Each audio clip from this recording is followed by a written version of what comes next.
This is video number 110 on your Firearms Defense channel. The title of this video is The Sandy Hook Children, Casualties of War. That title is a misnomer because there is no definition for casualties of war, neither in the Webster's Dictionary or the Military Dictionary. The reason I chose that title is it was a popular movie several years ago. There is, however, a definition for collateral damage in the Military Dictionary, which reads as follows: unintentional or incidental injury or damage to persons or objects that would not be lawful military targets in the circumstances ruling at the time. Such damage is not unlawful so long as it is not excessive in light of the overall military advantage anticipated from the attack.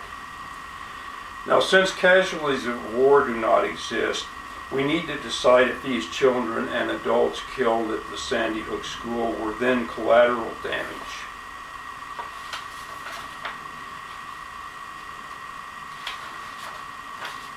Before we decide that, we need to define and discuss the war being fought. The war I'm talking about here is the war currently being waged against the useful, productive citizens of our country by our predatory government.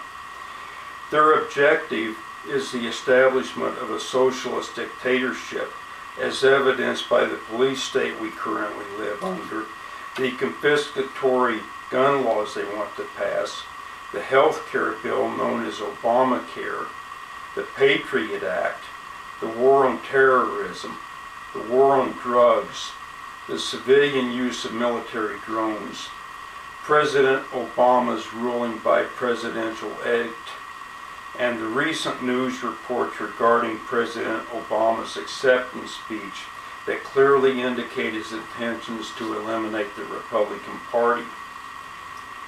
The establishment of a socialist dictatorship requires a police state, and we currently have one in place.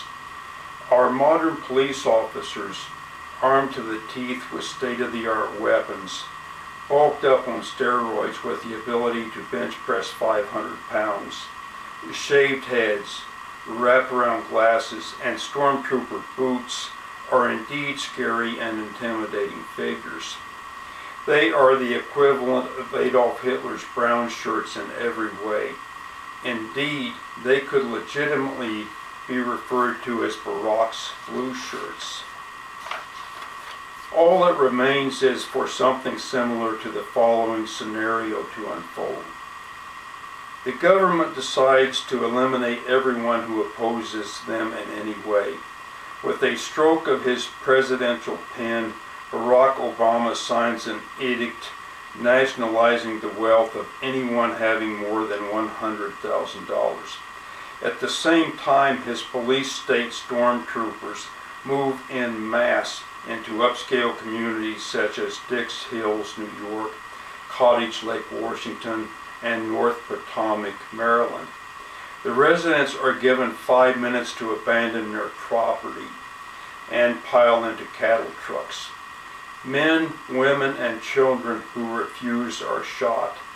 The rest are transported to FEMA camps, executed, and ground into fertilizer. The government gives their vacant houses to welfare recipients. Within 30 days, these once upscale communities resemble the worst of our inner cities. That's a war being waged on our useful, productive citizens by our government. These mass shootings, Sandy Hook included, are engineered by our government as an excuse to disarm the citizens and leave them helpless against the creation of a socialist dictatorship. The evidence that the government encouraged and enabled these shootings is overwhelming. The pattern always seems to be the same. A mentally unstable person is somehow able to obtain several firearms of their choice and several thousand rounds of ammunition. In the case of the Aurora, Colorado shooter, he was able to obtain high-tech body armor equal to what our SWAT teams possess. This, despite all of the gun laws and background check requirements now in place. They also invariably seem to be taking psychotropic drugs, otherwise known as suicide pills. When they carry out these shootings, the police and SWAT teams are nowhere to be found. By the time they respond, the killings are over.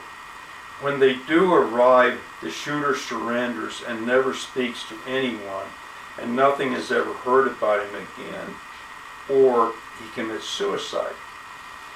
After so many of these, you just have to think the government and the CIA are involved. And now you have to admit what they're doing here is very effective. After all, what's more pitiful and heart-wrenching than 20 children killed by a crazed gunman with an assault weapon?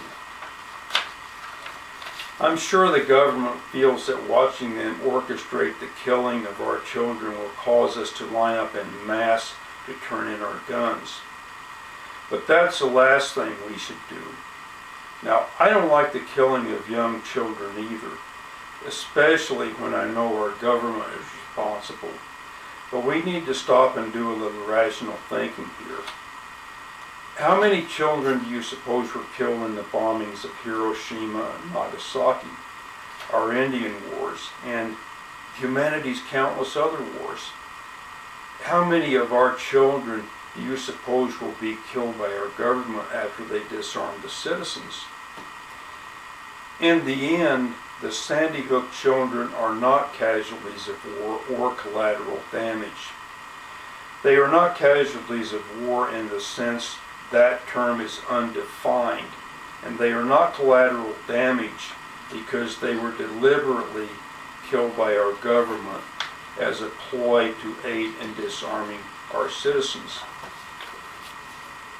I want to close this video with some words of warning and advice to the true patriots out there. You, the armed citizen, stand as the last line of defense against our current predatory government.